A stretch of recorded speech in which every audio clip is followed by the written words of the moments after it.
Hello' students, আশা কৰোঁ সকলো ভালে আছা। আজি মই তোমালোকক ক্লাছ 7-ৰ 5 নম্বৰ পাঠ হৈছে খাওঁ আহা শাক পাচলি নামৰ কবিতাটি পঢ়ি দিব লৈছোঁ আৰু কুৱেশ্যন আনচাৰখিনি মই কৰি দিওঁ। এই পাঠটো কোনটো কিতাপত আছে জানানে? কোনখন কিতাপত? এই কিতাপখন একবাৰ চাই লোৱা। এয়া আমাৰ শুৱলা পাঠ, দেখা পাইছা? আমাৰ শুৱলা পাঠ। এতিয়া ক'ত চলি আছে এই বুকখন?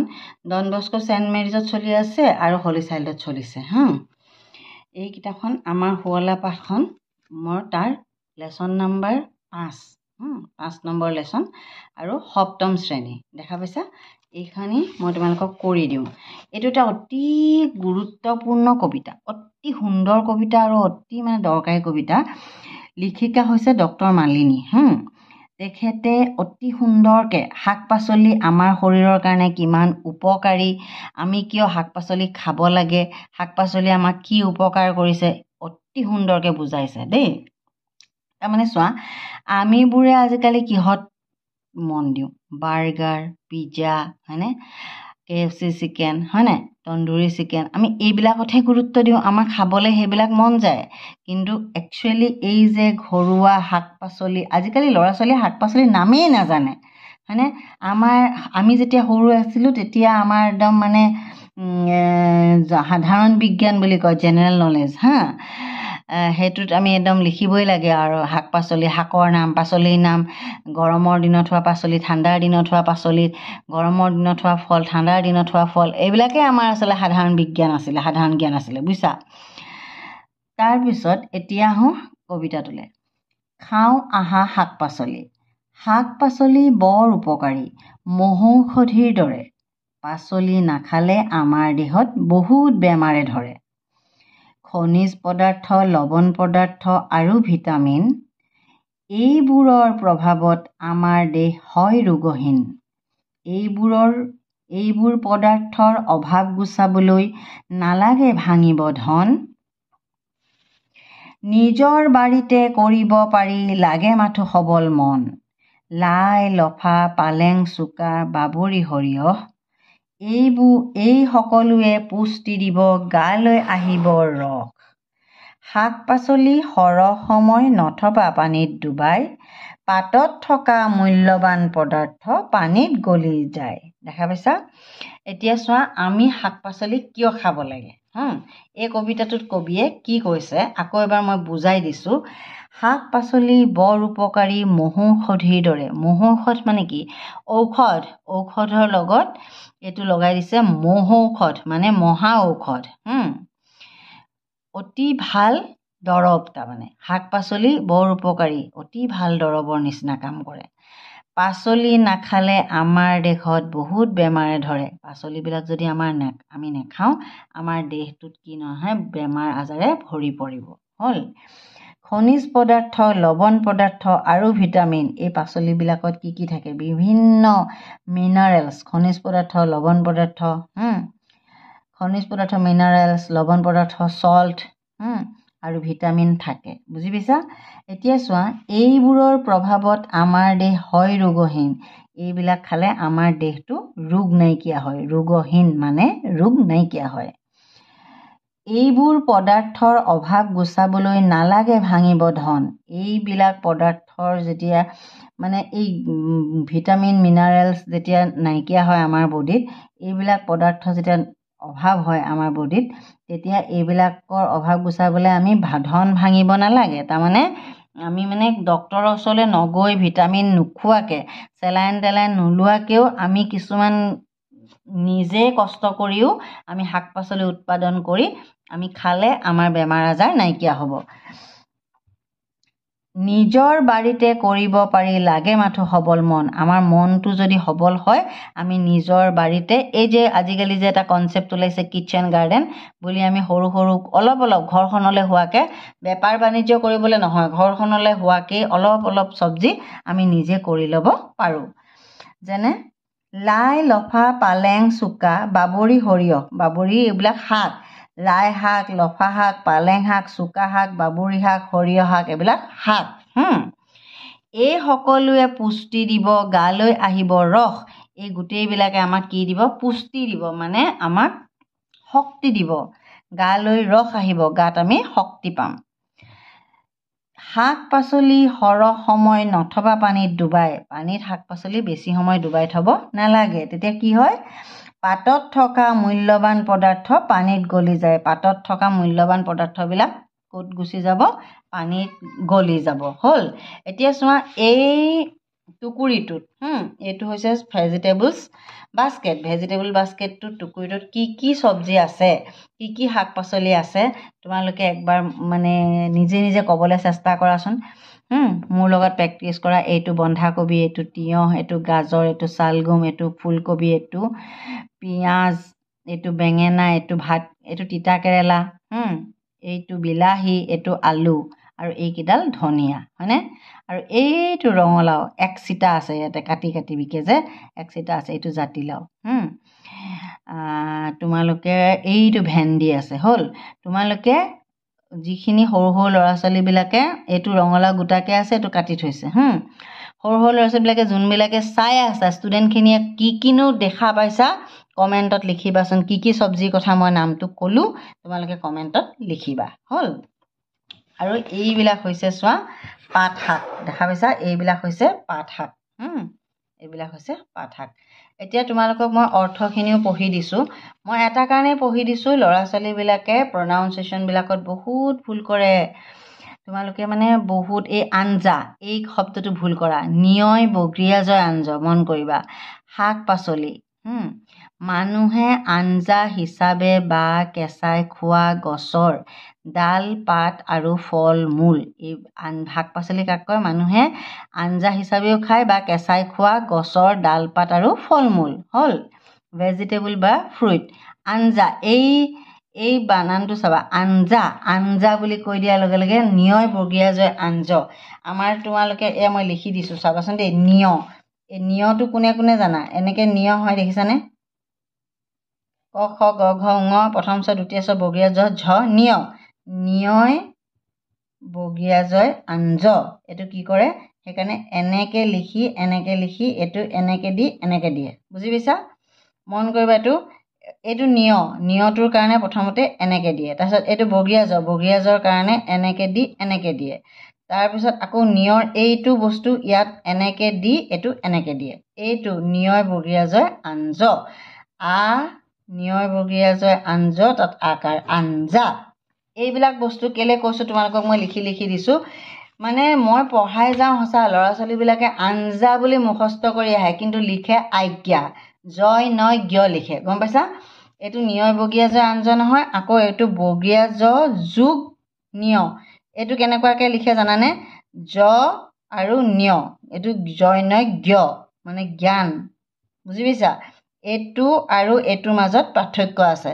এইবিলাক সৰু সৰু কথা ল'ৰা ছোৱালীবিলাকে নাজানে, কিয় ইংলিছ মিডিয়ামত পঢ়া ল'ৰা ছোৱালীবিলাকে তাৰমানে সৰুতে অসমীয়া যুক্তাক্ষৰত একদম গুৰুত্ব নিদিলে, সেই গুৰুত্ব নিদিয়াৰ ফলত তাৰমানে বহুত বানান ভুল হয়, মুখস্থ কৰি যায়, বাক্যটো ঠিকেই লিখে, কিন্তু এটা বানান ভুল হোৱাৰ কাৰণে আমি তাহাঁতক নম্বৰ দিব নোৱাৰোঁ। মোৰ তেতিয়া বেয়া লাগে তাৰমানে। মহৌষধি দুৰাৰোগ্য ৰোগৰ ঔষধ প্ৰস্তুত কৰিব পৰা দ্ৰব্যগুণ, বিশিষ্ট ঔষধ, দুৰাৰোগ্য ৰোগৰ ঔষধ প্ৰস্তুত কৰিব পৰা দ্ৰব্যগুণ বিশিষ্ট ঔষধ। হ'ল, ভিটামিন, খাদ্যপ্ৰাণ ভিটামিন, খনিজ পদাৰ্থ, খনিৰ পৰা স্ফটিকৰ আকাৰত পোৱা দ্ৰব্য, জৰাজীৰ্ণ, পুৰণি হৈ উৱলি যোৱা বস্তু, পুষ্টি, পোষণ, দেহৰ প্ৰয়োজনীয় সকলোবিধ উপাদান পৰ্যাপ্ত পৰিমাণে থকা অৱস্থা, নৰিছমেণ্ট, উপকাৰী, যি উপকাৰ কৰে, যি হিত সাধন কৰে, বেনিফিচিয়েল, বুজি পাইছা? এতিয়া শুনা পাঠবোধ, পাঠটোত কি ক'লে, পাঠটোৰ সাৰাংশ তাৰমানে, শাক পাচলি আমাৰ শৰীৰৰ বাবে বৰ উপকাৰী, শাক পাচলিৰ অভাৱত আমাৰ দেহত বিভিন্ন বেমাৰে বাহ লয়, শাক পাচলিয়ে আমাৰ দেহৰ বাবে লাগতিয়াল খনিজ পদাৰ্থ, ভিটামিন আদিৰ যোগান ধৰে। এইবোৰৰ অভাৱ গুচাবলৈ আমি নিজৰ বাৰীতে শাক পাচলি কৰি ল'ব লাগে। সকলোৱে মনত ৰখা উচিত যে শাক পাচলি বেছি সময় পানীত ডুবাই থ'লে এইবিলাকৰ পৰা মূল্যৱান পদাৰ্থবিলাক গুচি যায়। আজিকালি আকৌ ইয়াৰ এটা বিপৰীত কথাও আমি লক্ষ্য কৰোঁ। আমি বিশেষকৈ মই শাক পাচলিবিলাক কিনি আনিলে অলপ দেৰি নিমখত ভিজাই থওঁ। কিয় জানানে? আজিকালি শাক পাচলিত অত্যন্ত সাৰ দিয়ে, মানে যথেষ্ট সাৰ দিয়ে, যি নেকি সাৰবিলাক বা ঔষধবিলাক আমাৰ কাৰণে দেহৰ কাৰণে বেয়া। সেইকাৰণে আজিকালি কিন্তু শাক পাচলি তুমি এতিয়া গাজৰ এটা দোকানৰ পৰা কিনি আনিলে কেঁচাই কেঁচাই গাজৰটো খাব নোৱাৰা, কাৰণ ইমানেই তাহাঁতি ৰং দিয়ে, সাৰ দিয়ে, কিবা কিবি দি গাজৰটো ডাঙৰ কৰে, কালাৰ কৰে ফ্ৰেছ দেখাবৰ কাৰণে। সেইকাৰণে আজিকালি বহুত ভেজাল। গতিকে যদিও শাক পাচলি খাব লাগে, তাৰ মই হেৰি নকওঁ, নিজে যদি আমি তেখেতেও বাৰে বাৰে কৈছে যে আমি ঘৰতে শাক পাচলি ৰুব পাৰি, সেইটো কথা তেখেতে বাৰে বাৰে কৈছে। কিন্তু বজাৰৰ পৰা যদি কিনি আনা সেইবিলাক বস্তু কিন্তু ভালকৈ ধুইহে খাব লাগে দেই, কাৰণ আজিকালি বহুত সাৰ দিয়ে। এতিয়া চোৱা, কবি পৰিচয়। ডক্টৰ মালিনী এগৰাকী সৃষ্টিশীল লেখিকা। তেওঁ যোৰহাটৰ আঞ্চলিক গৱেষণাগাৰৰ এগৰাকী বিজ্ঞানী হিচাপে অৱসৰ গ্ৰহণ কৰিছে।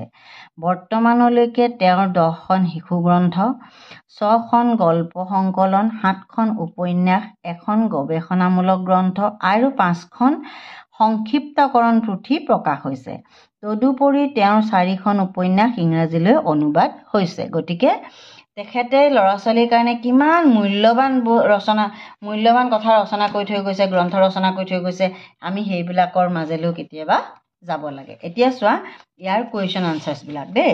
শাক পাচলি নাখালে কি হয়? শাক পাচলি নাখালে আমাৰ দেহত বহুত বেমাৰ হয়। লাই লফা এইবিলাক কি? লাই লফা শাক হয়। শাক পাচলিয়ে দেহক কি দিয়ে? শাক পাচলিয়ে দেহক পুষ্টি দিয়ে। শাক পাচলি সৰহ সময় পানীত ডুবাই থ'লে কি হ'ব পাৰে? শাক পাচলি সৰহ সময় পানীত ডুবাই থ'লে পাতত থকা মূল্যৱান পদাৰ্থসমূহ পানীত গলি যায়। এইটো দেই।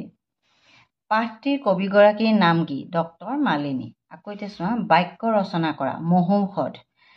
নিম তিতা আৰু মেথি গুটি ডায়েবেটিছ ৰোগীৰ বাবে মহৌষধ। এনেকৈও লিখিব পাৰা, নিম তিতা আৰু মেথি গুটি ডায়েবেটিছ ৰোগৰ বাবে মহৌষধ। এই দুইটা বাক্যই শুদ্ধ। মই সেইকাৰণে এইডাল এনেকৈ দি দিছোঁ দেই। এতিয়া মহৌষধত এটা এনেকৈ আণ্ডাৰলাইন কৰি দিবা আৰু। শাক পাচলি সবল। শাক পাচলি খালে শৰীৰ সুস্থ সবল হয়। মূল্যৱান। স্বাস্থ্য সকলোতকৈ মূল্যৱান সম্পদ। আমাৰ বোলে আমুকৰ বহুত টকা আছে, আমুকৰ গাড়ী আছে, আমুকৰ ঘৰ আছে, আমুকৰ বোলে ইমান কোটি টকা জমা আছে, হয়নে? বিৰাট ধুনীয়া তাহাঁতি ঘৰ বনাইছে, আমুকৰ ইমান আছে, তামুক আছে। সেইবিলাক কিন্তু মূল্যহীন যদি আমাৰ স্বাস্থ্য নাথাকে। গতিকে স্বাস্থ্য সকলোতকৈ মূল্যৱান সম্পদ। শাক পাচলি শৰীৰৰ বাবে উপকাৰী। দেখা পাইছা? পুষ্টি। শাক পাচলিয়ে দেহক পুষ্টি দিয়ে। মানে বাক্য ৰচনা কৰা মানে কি? সেইটো শব্দ লগাই এটা বাক্য ৰচনা কৰিব লাগে। বুজি পাইছা? এতিয়া চোৱা, মই তোমালোকক এইখিনি লিখি দিছোঁ, তোমালোকে নিজৰ এখন বহীত এইখিনি টুকি ল'বা। হ'ল? এতিয়া চোৱা, তুমি জনা 5বিধ শাক আৰু 5বিধ পাচলিৰ নাম লিখা। 5বিধ শাক হৈছে লাই লফা, পালেং, চুকা, ধনিয়া। মই এনেকৈ লিখিছোঁ, কিন্তু ইয়াতে কি কি আছে চোৱা। মই ইয়াৰকেইটা লিখা নাই, কিন্তু এইকেইটাও লিখিব পাৰা। ইয়াত কি কি আছে চোৱা। লাই লফা, পালেং, চুকা, বাবৰি, সৰিয়হ। ইয়াতে মই কি লিখিছোঁ? লাই লফা, পালেং, চুকা আৰু ধনিয়া দিছোঁ। ইয়াতে বাবৰি বা সৰিয়হো দিব পাৰা তোমালোকে। বাবৰি শাক থাকে। বাবৰি শাকৰ লগত কণী খুৰখুৰীয়াকৈ ভাজি খাই বিৰাট টেষ্টি, বুজিছা? সেইবিলাক তোমালোকে জানিব লাগে, ক'ৰ লগত কি খাব লাগে। 5বিধ পাচলি গাজৰ, মূলা, ফুলকবি, বেঙেনা, তিয়ঁহ। হ'ল? সেই বাস্কেটটোত যে আছে, বাস্কেটটোৰ পৰাই মই লিখি দিছোঁ।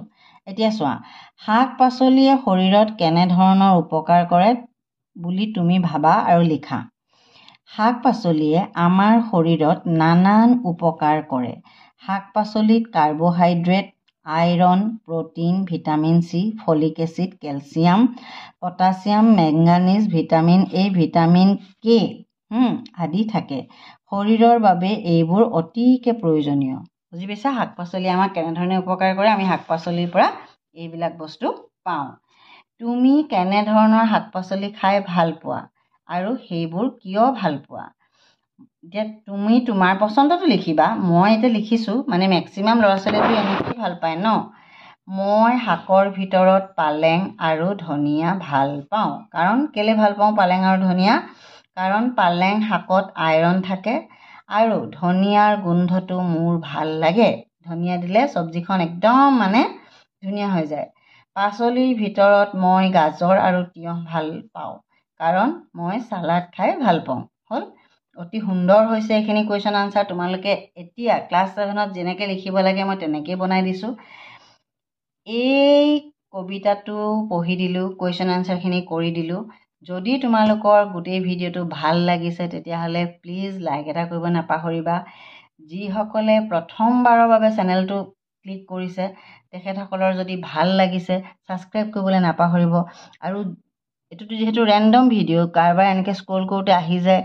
যদি কাৰোবাৰ ঘৰত সৰু ল'ৰা ছোৱালী নাই, আপোনালোকৰ জনা শুনা কাৰোবাৰ যদি সৰু ল'ৰা ছোৱালী আছে, প্লিজ ভিডিঅ'টো তেখেতসকলৰ কাৰণে শ্বেয়াৰ কৰি দিব। আজিলৈ আহোঁ, লগ পাম আন এটা ভিডিঅ'ত।